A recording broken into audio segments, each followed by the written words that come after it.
Hello नमस्कार दोस्तों, कैसे हैं आप सभी। आई होप सभी अच्छे ही होंगे और आपकी तैयारी भी अच्छी चल रही होगी।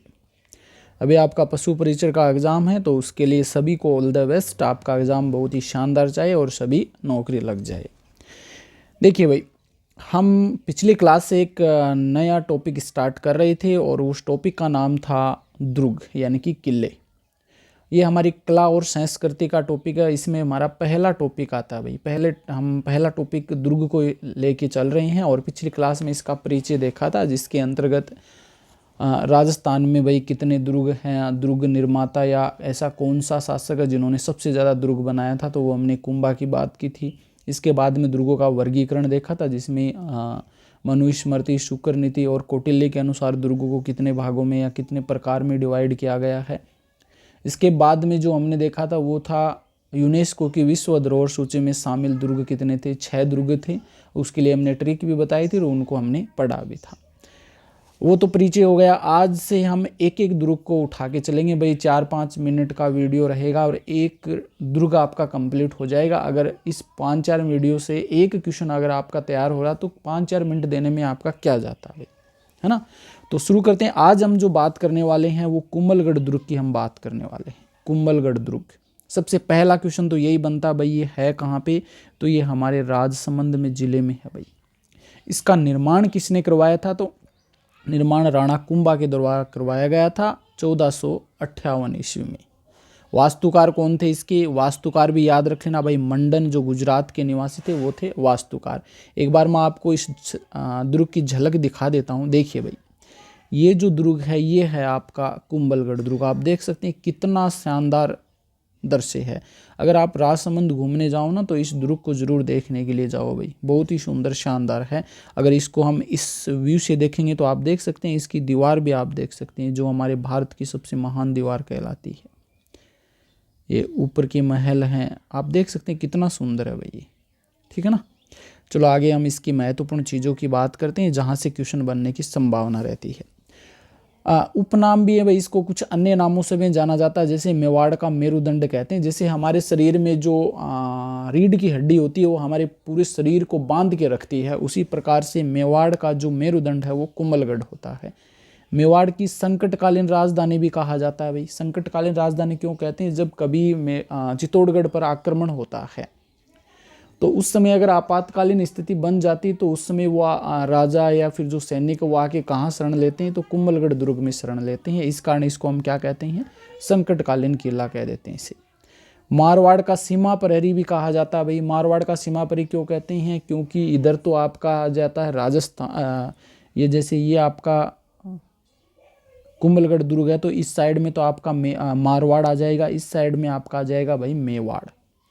और इस कारण इसको बीच में स्थित होने के कारण इसको हम क्या कहते हैं भाई, मारवाड़ का सीमा प्रहरी कहा जाता है।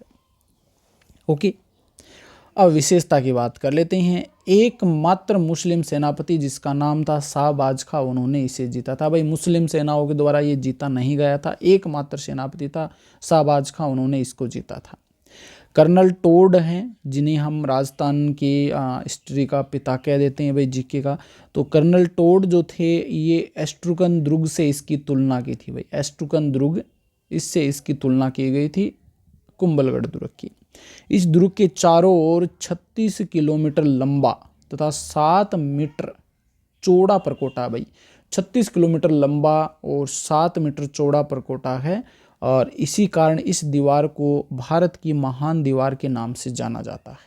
और कहा जाता है भाई इस दीवार पर 4 घुड़सवार एक साथ दौड़ सकते हैं। आप देख सकते हैं कितनी मजबूत और कितनी लंबी चौड़ी दीवार है। दुर्ग के चारों ओर 36 किलोमीटर लंबी व 7 मीटर चौड़ा परकोटा या दीवार है। इसे भारत की महान दीवार कहते हैं। एशिया में चीन की दीवार के बाद इसका नंबर आता है भाई, दूसरे नंबर पर आती है। इस दीवार पर 4 घुड़सवार एक साथ दौड़ सकते हैं। क्वेश्चन पूछा गया भाई ये पहले दीवार वाला। अबुल फजल जो हैं वो इस दुर्ग के बारे में कहते हैं भाई यह दुर्ग इतनी बुलंदी पर बना है, इतनी ऊंचाई, बुलंदी मतलब इतनी ऊंचाई पर बना है कि नीचे से ऊपर देखने पर सर की पगड़ी गिर जाती है। जैसे हम कोई चीज़ ऊपर होती है, जैसे उसको देखते हैं, पेड़ पौधों को भी हम ऊपर देखते हैं भाई, उसी प्रकार इस दुर्ग को अगर नीचे से देखते हैं ऊपर तो हमारे सिर की पगड़ी गिर जाती है। और ये कथन अबुल फजल ने कहा है और ये यहाँ से क्वेश्चन बना है भाई। आप पीछे के क्वेश्चन उठा करके देख लेना, ऐसा कोई भी यहाँ पर मैं पॉइंट नहीं बताऊंगा जहाँ से क्वेश्चन नहीं बना भाई, हर पॉइंट से क्वेश्चन बना है। आगे देखिए भाई, इसके बाद में अब कुंभलगढ़ दुर्ग से संबंधित महत्वपूर्ण तथ्य हैं। इनमें से महत्वपूर्ण तथ्यों में कहाँ कहाँ से क्वेश्चन बना है। पहला तो यही है भाई, मामा देव कुंड यहाँ पर स्थित है।